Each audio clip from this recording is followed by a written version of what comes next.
Sa isang bansang puno ng ingay ng politika at kontrobersya, sino ang nagsasabi ng totoo? Sino ang nasa panig ng bayan?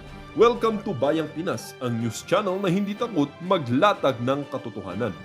Dito, pinag-uusapan natin ang mga isyong may kinalaman sa kinabukasan mo, politika, pamahalaan at ang tunay na kalagayan ng ating bansa. Hindi kami bayad, hindi kami bulag. Sa Bayang Pinas, ang boses ng mamamayan ang tunay na headline. Kaya kung sawang-sawa ka na sa mga baluktot na impormasyon at scripted na kwento, dito ka na. Dito sa Bayang Pinas, tayo ang bantay at boses ng bayan. Kung gusto mong manatiling mulat at informed, don't forget to like, share, and most importantly, subscribe dahil sa panahon ngayon, ang kaalaman ay kapangyarihan. Ito ang Bayang Pinas, balitang totoo, pusong makabayan para sa sambayanang Pilipino. Tara na't alamin ang tunay na balita. Marami hong mga kasabi ng PDP laban na siya talagang nagpapakita na napakatindi suporta sa ating Presidente Rodrigo Duterte. Ito na ho si Atty. Ferdy Topacio, tapos tatawid ho tayo dito sa saganang mamamayan na kung saan itong si Senator Dante Marcoleta ayaw daw ho niya ng flood control projects. Bakit kaya? Ano ba kaya ang dahilan? Napanood niyo ho yung intro natin. Maging tayo parang diskumpiyado na tayo pagka usaping flood control. Kitang-kita niyo naman ho sa mga news feeds niyo, kaliwat kanan ang bahang nangyayari ngayong mga panahon na to. Di ba? Sa NCR, kahit saan ho kayo pumaling, pati itong si Yorme, hindi ho siya makapagkape-kape ngayong mga panahon na to. Dahil napakaraming bahagi ng NCR talagang lubog. Talagang pagdating kay Yorme, talagang saludo tayo dyan. Hands-on, palakpakan ho natin itong si Yorme Isko Moreno. By the way, sa mga nagpakulew, sa mga nakalipas na video natin, may mega love shoutout ko na ho kayo sa bukas na siguro. Dito kay Sir Joel Arellano, dito kay Ma'am Ana Ramos. Sa susunod na video ho, may mega love shoutout ko na ho kayo. Kailangan ho muna nating panoorin ng dire-diretso itong naging talumpati nitong si Atty. Ferdy Topacio. Pagka nakikita ko itong si Atty. Ferdy Topacio, may isang pangalang tumatakbo sa kaisipan natin. Walang iba kung hindi itong si Senadora Risa Hontiveros, ang kalab team nitong si Atty. Kamagad itong si Atty. Ferdy sa atin. Gang! Magandang gabi po, isang maulan gabi sa atin lahat. Yung!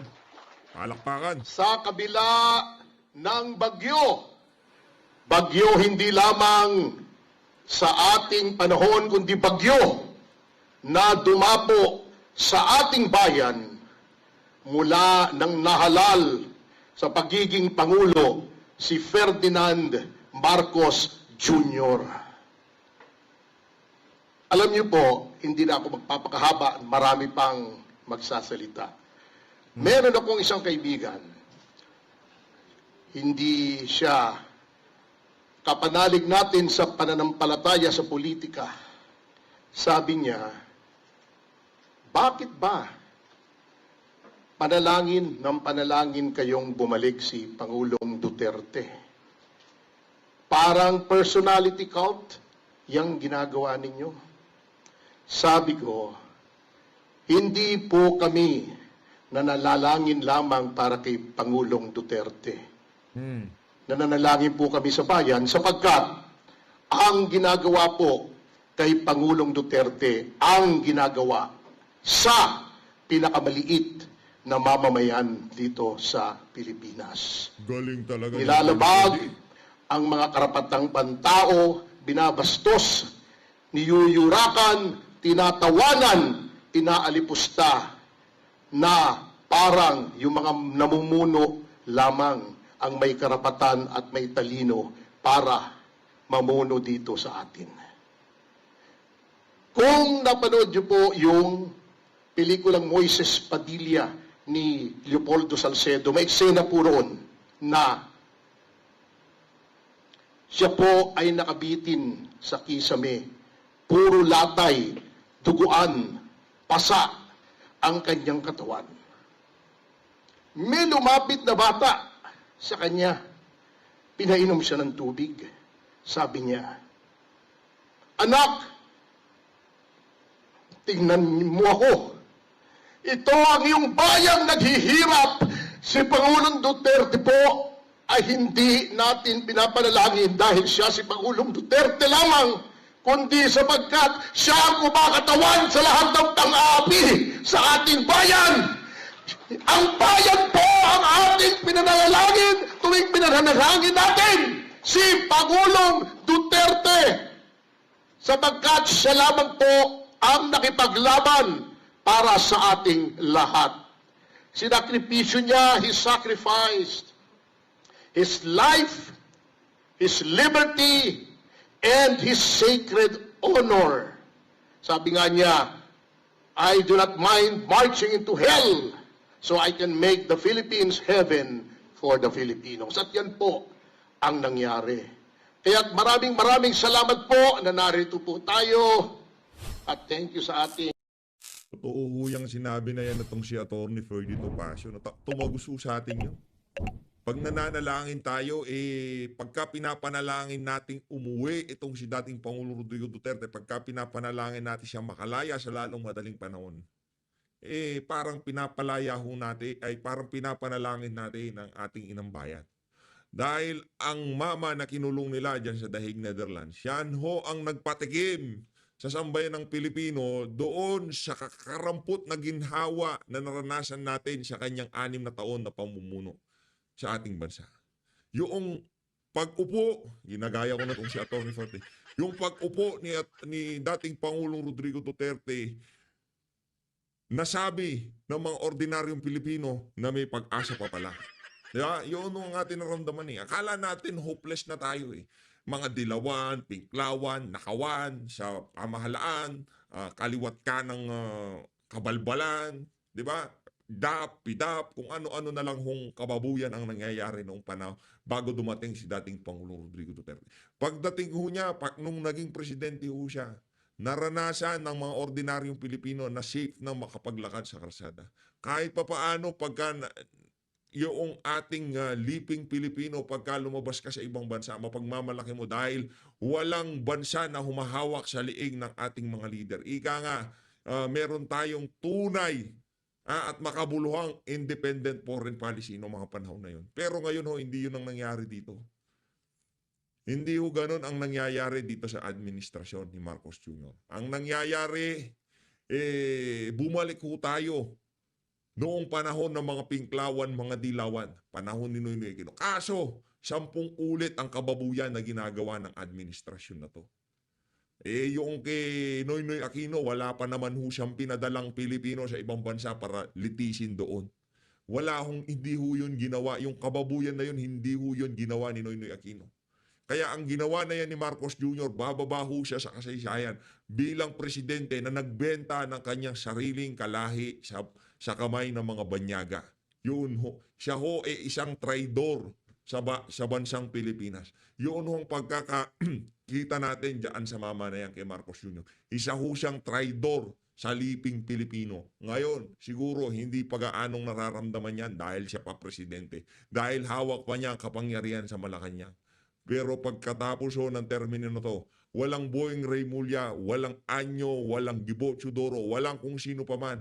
Siya at siya lamang ang sisisihin dyan sa nangyari na yan kay dating Pangulong Rodrigo Duterte. Tuloy natin. MC, Greco, nandiyan ka pala. Maraming salamat. Mega love shoutout. Saludo, Sir Greco Oblehica. Papalakpakan natin. Isa ho yan sa mga magiting na talagang mandirigma nga para sa malinis na pamahalaan. Saludo ho tayo dito kay Sir Greco. Ang aking boss sa communication sa PDP, si Atty. Raul Andino. Nakita ko rin ng ating kaibigang si Councilor Bong Tolentino na Sambasibong. O yan ang Tolentino ang hindi traidor. Yan! Meron palang Tolentino ang hindi traidor. Yun, nangyari sa kanya, nangamote siya. Buti nga sa kanya. Traidor. Ang mga nanalig, katulad nga ng sinabi, dito hindi po tayo nagpadala sa salapi sa kapangyarihan, sa pribilehiyo. Hindi po tayo gumaya sa kanila na habang naghihirap ang mga Pilipino'y sumasayaw sa New York, nagkikipag-concert sa Duran-Duran. Yan ba ang tamang asta ng isang leader? Fiddling. Sumasayaw sa New York, nagpupulburon sa Beverly Hills. Di ba? While Rome burns, parang siniro. Kaya tama po na tayo dito sa Partido Demokratiko Pilipino ay hindi po nadadala sa mga ganyan. Tayo po ay naninindigan. Ngunit ano pong ginagawa nila? Tinatakot po tayo, dinidemanda kami, mga vloggers, mga journalists, kapag nagsasabi ng katotohanan, tinatakot po pati ating mga senador, pati ang ating mga leader, ipadadala din daw sa Hague. Tinatakot lahat ng pangkaraniwang mamamayan, ginagamit ng NBI, ang PNP, lahat ng ahensya ng gobyerno ginagamit para tayo'y takutin. Ngunit, huwag po tayong matakot, Yan. mga kasama. Huwag na huwag. Sapagkat pag natakot tayo, panalo na po sila. Huwag po nating hahayaan na sila ay manalo. Kita niyo ang ginawa ng eleksyon kay Ipe, kay Jimmy, kay JB, kay Raul. Dinaya po. Kita niyo Daya ho. ang sinasabi ng mga iba na merong nasa pagitan ng transparency server na hindi mo malaman kung anong manipulasyon ang ginawa sa ating mga boto. Sabi po nila, the voice of the people is the voice of God. Therefore, kung ikaw ay hindi mo pinalabas ang boses ng mga tao na boses ng Diyos, ikaw ay demonyo. Kaya't sila po ay mga demonyo. Tayo po ang mga anghel na kailangang talunin sila. Kaya sa pagtatapos, mga kasama, katulad ng sinabi ko, ang kalaban lamang po natin dito ay takot. Ngunit huwag tayong matakot, huwag tayong patatakot sa kanila. Sa kabila ng kanilang kapangyarihan, na sa kanilang military, na sa kanilang mga pulis, na sa kanilang NBI, na sa kanilang lahat ng ehensya ng gobyerno, tayo, taong bayan, tayo ang may tunay na kapangyarihan sa isang demokrasya. Kaya't bilang pagtatapos ay nais ko po lamang basahin ang isang talata po sa Biblia mula po kay Propetang Isayas, na ito lang po ang ating ilalagay sa ating isipan tuwing tayo po ay nagdududa, tuwing tayo ay tinatakot, tuwing tayo ay kinakabahan. Ito po ay pangako ng Panginoon sa kanyang mga lingkod, sa mga banal na taong lumalaban sa kasamaan. Ito ang sabi ng Propetang Isayas na tagubilin ng ating Panginoon. Huwag tumahimik kayo at makinig. Tayo ay nasa malayong lupain. Sabi niya, para pong nangyayari dito sa atin. Parang napakalayo na natin sa tunay na Pilipinas noong panahon ni Pangulong Duterte. Ngunit, sabi ng Panginoong Diyos, huwag kang matakot. Ako'y sa iyo. Ako ang iyong Diyos. Hindi ka dapat mangamba. Palalakasin kita at tutulungan, iingatan at ililigtas. Lahat ng may galit sa iyo ay mapapahiya at mamamatay ang sinumang lumaban sa inyo. Dapat pakinggan ito ni Secretary Remulla. Nako. Mamamatay ang sinumang lumaban sa inyo. Hindi ako nagsasabi nito, ha? Hahanapin ninyo sila, ngunit hindi makikita. Mawawala na sila ng lubusan dito sa lupa. Ako si Yahweh na iyong Diyos ang magpapalakas sa iyo. Ako ang nagsasabi, huwag kayong matakot at tutulungan ko kayo. Kaya Ayun na nga mga kababayan, dito ho sa bahagi ng video natin na to, dumako naman ho tayo dito kay Senator Rodante Marcoleta. Tuloy-tuloy lang ho tayo sa ating pananalangin para dito kay dating Pangulong Rodrigo Duterte na makauwi na siya sa lalong madaling panahon. Dahil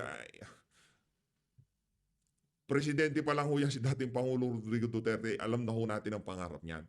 Naririnig ho natin ang mga talumpati niyan. Kung ikaw ay isang Pilipino,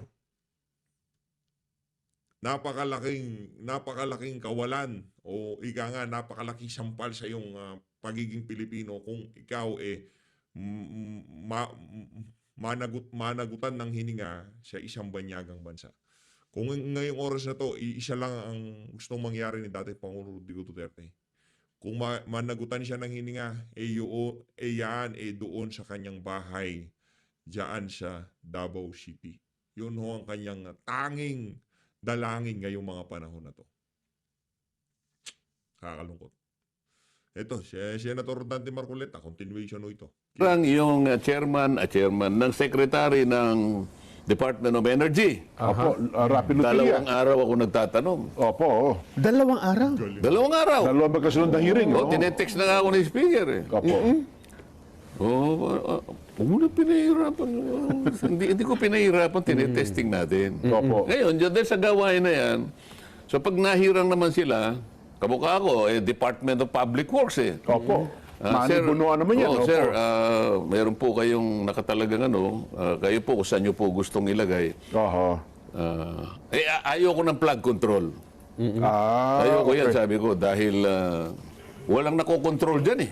Hindi kaya i-control yung flood. Opo. Sa flood control, Oho. yung nakokontrol yung flood eh. Opo. Ay yung anong tawag, yung budget ang nakokontrol, yung flood hindi. Hindi kaya yun. Nawawala. Wala. Opo. Saan mo ilalagay? Sabi ko water management ako. Maglalagay ko ng dam para sa gano'n yung patubig. Kasi alam mo, farmer ako eh. Impounding area pa lang Palaging gusto nyo. nakatatak sa isip ko na yung Tarlac, kung bakit walang irrigation ng Tarlac. Opo. Landlock na yung Tarlac, tapos wala kayong irrigation. Ganda ng lupa eh. Hindi ba minsan kung di ako nagkakamali, 15 Congress yata yun Opo. o 17 Congress. Tinanong ko yung administrator ng NIA eh. Oho.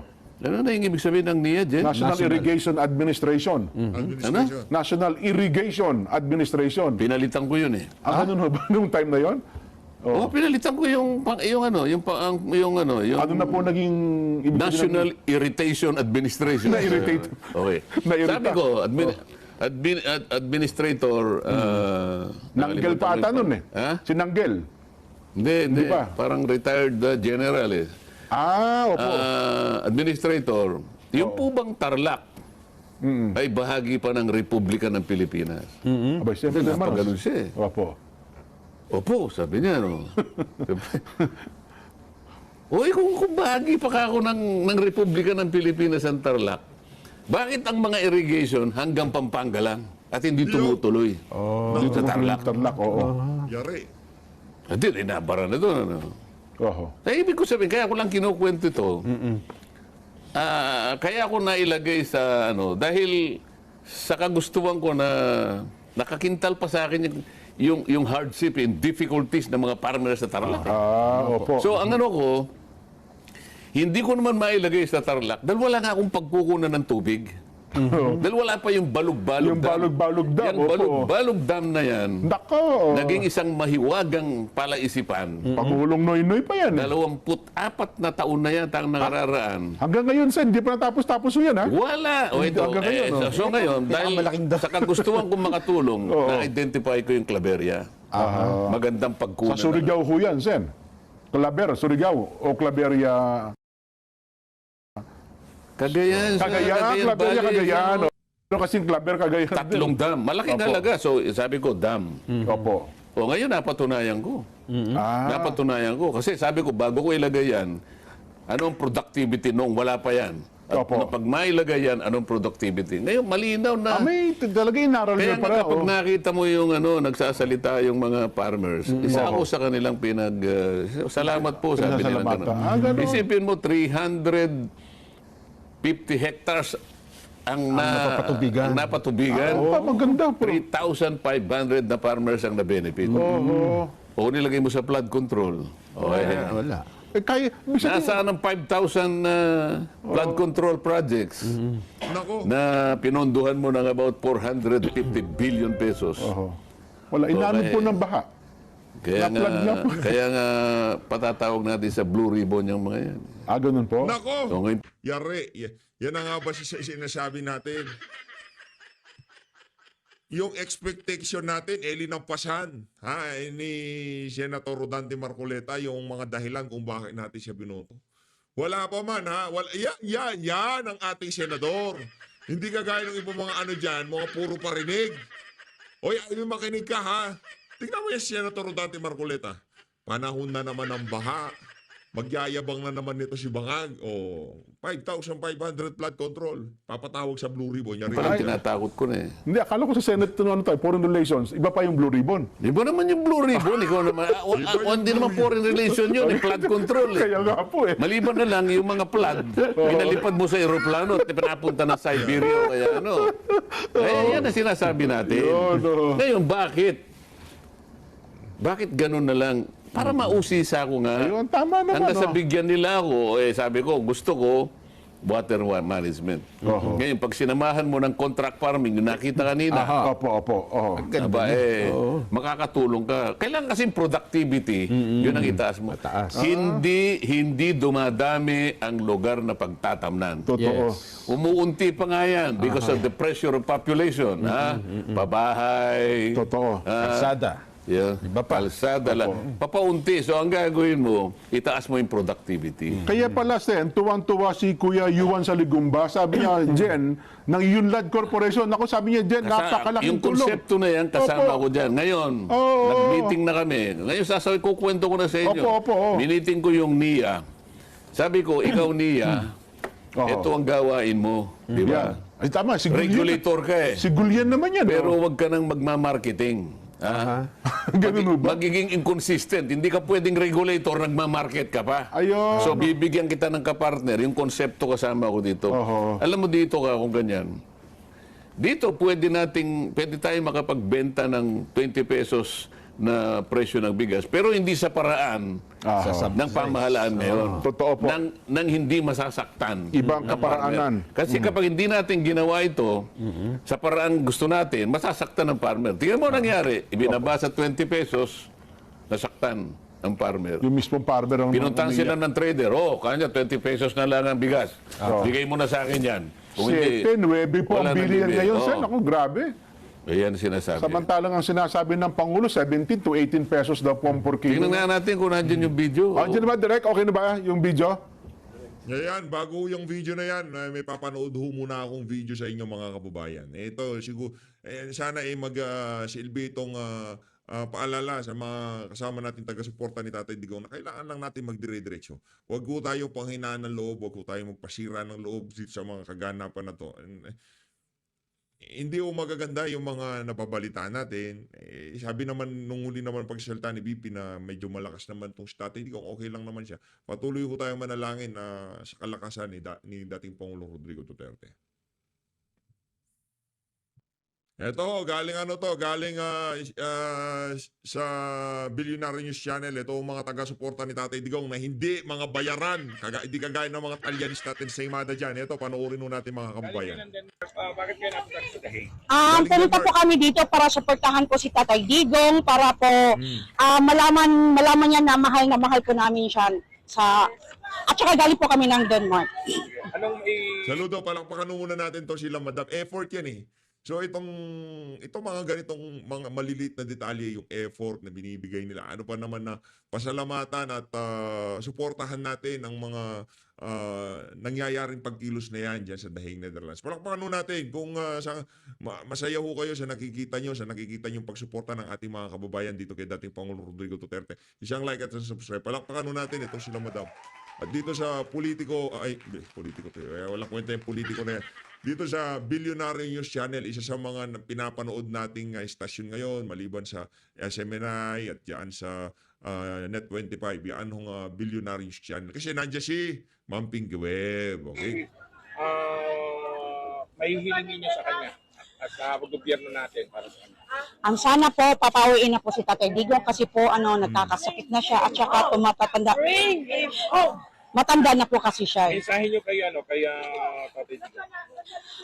Tatay Digong, mahal na mahal ka po namin. Bumiyahe pa po kami galing Denmark para ibigay po sa amin para malaman mo na kami po ay sumusuporta po sa iyo. Okay. Okay. Saludo, madam. Saludo ho kami sa inyo. Napakagiting ho ng ginawa nyo na yan, no? Yung pagpapakita nyo na suporta na yan kay dating Pangulong Rodrigo Duterte. Tuloy na ho natin ang usaping patubig. Ano kaya itong video, papanood sa atin itong si Senator Rodante Marcoleta. Game! Hindi na po. Baka iba yung naipadala ko. Di Oo ba? nga po. Sa isang araw po, Sen, Sa ihapon Disyembre natin. na lang, baka sakaling mas... Ano ba tayo ngayon? July, di ba? Opo, opo. Malapit na, malapit na. Disyembre, oh. Malapit na. Sana isa pa po ito. Ito yung viral kasi sa social media. Aha. At gusto din po nilang makuha ang inyong reaksyon ukol sa bagay na ito. Pahintulutan nyo lang daw po. Ukol dun sa ini-announce ni Finance Secretary Ralph Recto ukol dun sa 20% ibabawas na buwis dun sa kita, ang tawag nila interest, passive investment sa mga perang naka-time deposit sa mga bangko. Sabi ng ibang mga depositor, kung gano'n na niya, babawiin na lang namin ang aming pera sa bangko at mag-alkansya na lang kami. Ba't pa namin dalagay sa bangko, babawasan pa rin nila ang So, kita? sino tinatanong mo ngayon? Kayo po, Sen, gusto nilang makita, ito ba pagdating ba yun ni Sen Marcoleta sa Senado, pwede ba nilang reviewin ang panukalang ang batas na ito sapagkat may kinukota niyang batas na direkto na kaya nila ito ginawa, nagpapatupad lamang daw po sila ng batas, Sen. O, sige. Oho. Nelson, ikaw muna. Bago Sige, Nelson, banatan mo.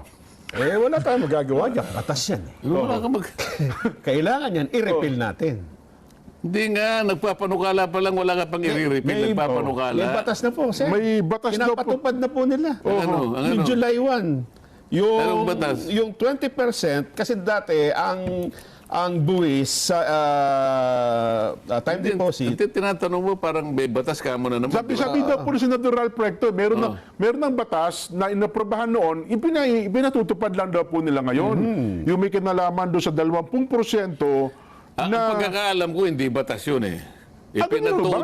Ipinatupad yan panahon ni Kim Inares, panahon ni Pinoy. Okay. Pero Opo. check nyo ko, kung maaaring magkamali ako. may bago, Sen. May bago. Sige, tingnan mo muna kung may bago. Opo. Pero ang pagkakaalam ko, panahon ni Kim Inares, pinatupad yan. Ganito yan eh. Hindi naman yung principal na alam ba, ang savings mo, kunyari, ikaw na lang gawin natin halimbawa kasi si Nelson, wala namang gasinong pera ito. wala Ikaw ang mayaman dito. Halimbawa lang, halimbawa. Ito pala si Sergeant ng mayaman eh. Sergeant! Baka naman. Naknanto ko, ito pala si Sergeant ng mapera. Big time. Kunwari, meron kang 10 million. Okay. Kunyari lang. Opo. Bagamat maliit yung pagkakahalimbawa ko. Tama. Hindi naman yung 10 million yung Opo. Yung tubo nung... depende kung saan mo Kung nilagay. naka-time Kung deposit, halimbawa, halimbawa. kung savings lang, delikado naman kung yung kita mo doon kasi, alala mo kung savings lang. Opo. Ako, Diyos ko, kahit 10 million pa yan eh, siguro 1.2% Per annum. per annum. Yes po. Pagkatapos, siguro yung 10 million mo siguro, baka... Kung naka-time deposit, medyo malaki. Hindi, savings muna. Savings muna, okay po. Kung sa savings yan, Oo. 10 million, baka sabihin mo ng 90,000 pesos. Sa isang taon. Isip-isipin mo, pera mo. Tsaka ngayon kukuha ka ng 20% noon. Yes, yung dali sa 90,000. Kahit na palagay mo sa time deposit, o kaya sa mga bonds, halimbawa, may sinasabi siya ng Yan, bonds. lock-in period, 5 years, 3 years, blah, blah, blah, 10 years. At doon nakalagay, Yan ang playground ng mga mayayaman. Stocks, bonds, trade, yan. May mayayaman nandyan eh. Ngayon, yung bubuwisan nila, yung para sa mga wala naman maraming kakilala, hindi ganun kalaki impluensya, hindi ganun kahusay sa sa mga ganyang klaseng bagay. Ang takbuhan nila, time deposit. Ang nangyayari, ano na naman itong kabalbala na to ng administrasyon itong si Marcos Jr. Talagang ang tinatarget na naman yung mga mahihirap na Pilipino, yung mga ika nga nasa lower hanggang middle class. Yun sila talaga ang parokyano ng time deposit na yan. Yung mga mayayaman, di nila daldalin dyan yung pera. Di nila patutulugin na 5 taon dyan sa mga time deposit na yan. Stock, bonds, o kung ano pa man yung nila, yung pinagtitripan nilang paglaruan ng kanilang pera, di ba? pwedeng 4%, 4.5, 5%, 6%. Yung kita mo doon, yun ang tatagain. Yun ang kukutungan ng 20%. Ayun. Kasi isa na po kung kutong ang Kotong pala. Yung bonds ba din yun, time deposit? Hindi natin alam eh. Hindi tayo nagta-time deposit eh. Wala tayong pang time deposit eh. Kasi nga parang klasipikadong kotong eh. Bakit ka mo? Pinagsikapan na ipunin ni Jen yun eh. Oo naman, oho. Nagkataon na hindi niya gagamitin muna yung pera sapagkat nakaririwasa naman ito. Oo, Kumpara sa'yo, meron namang iba pa Nelson. pinagkakatiyan. Passive income lang yan. Nilagay niya sa bonds. Opo. Halimbawa, XYZ company, nag-issue ng bonds. Kumita siya ng, palagay mo 5.5% din, ano? 5 years, sabi niya. O di may monthly ka, palagay mo, sa 10 million mo, may monthly kang 150,000. Kunwari lang, di ko alam kung magkano yun. Yun ang itatax. Every 3 months, halimbawa yung, yung yield mo, itatax ka ng 20%. Oho. Tingnan mo ang problema diyan na nakikita ko. Kapag nag-issue ng bond yung XYZ company, ang kasangkot diyan yung bangko, ang conduit yung bangko, di ba? Bangko, yes po. Oo. Tapos si Nelson, tapos merong depositor, Nelson, ikaw ang bangko, isang depositor. Ako depositor. So, bangko, depositor, at saka yung kumpanya na nag-issue ng bonds. Opo. Bakit ngayon, ikaw lang, sinong depositor? Ikaw, Ako po, oo. Bakit ikaw lang ang magso-shoulder ng 20%? Ang ibig ko sana mangyari, yung 20%, kung hindi tayo makaliligtas doon, Oo. i-distribute mo doon sa tatlo. Kasi kumita din yung bangko, kumita din yung Kumita ano ka, ikaw ang bangko. Oo. Ikaw kumikita ka. Oo. Bakit ikaw lahat ang magso-shoulder? Tama. Oo nga, oo. Di ba? Kasi, nung ikaw ay puntahan ng bangko, pumirma ka, wala man sinasabi na itatax ka ng 20. Lalo na nung yung panahon na sinasabi ko na si Kim Inares ang tumira niya. Ba't bigla kang Ang taba ng utak ni Sen Dante, hindi lang naman ikaw kumita dyan eh. Pati yung bangko, ba't ikaw natataksan? Galing. bakit bigla para kang namimirata eh? Bakit sa'yo ba to? Ba't ba naman? Kasi Senator, meron daw ho kasing batas, July 1 na napirmahan. Ang title ng batas Capital Market Efficiency Promotion Act o CMEPA, Republic Act 12214. Yun daw po yung Capital market. Capital Market Efficiency Promotion Act, July 1, napirmahan daw po. At ang batas na ito ay magpapataw ng 20% tax sa interest sa lahat ng uri ng passive income mula sa iba't ibang investment sa mga bangko. Kung ikaw ay mangingisda, Opo. si Nelson, merong maliit na fish pond. Opo. Mangingisda ka. Oo. Doon ka ba mangingisda sa fish pond niya? Ay, siyempre, hindi ko po pwede. Binaril ako ni Nelson. Kanya na yun, pumunta ka sa high seas. Oo, sa dagat ako pumunta ka sa pumunta. dagat. Oo. Doon ka Doon ako mangingisda. makipagsapalaran ka. Oo. Salubungin mo yung China at Opo. mga Vietnamese. Makipagsapalaran ka in open, in high seas. Mhm. Yun. Pero kamo,